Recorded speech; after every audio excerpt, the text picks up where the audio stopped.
ఆడించావమ్మా నీ పంట పండిందే ప్రేమ నిజంగా నెగ్గడం అంటే ఇష్టంగా ఓడడం అంతే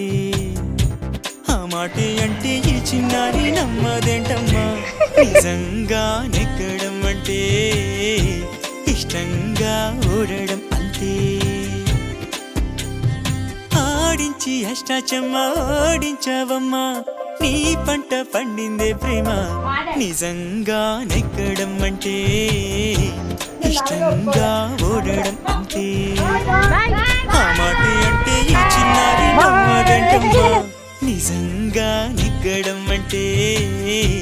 ఇష్టంగా ఓడడం అంతే